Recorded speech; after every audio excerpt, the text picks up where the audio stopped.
how to redeem a Steam wallet key.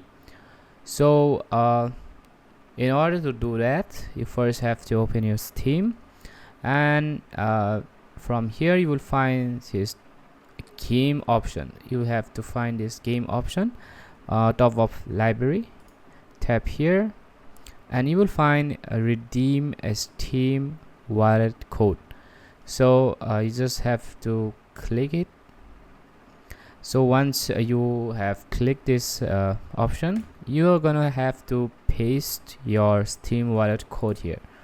So simply paste the code and press the continue button, and you will find your balance here.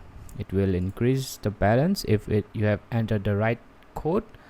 Then your balance will be increased depend upon what code you have entered. So this is pretty much it. Hope this video was helpful. Thanks for watching and have a great day.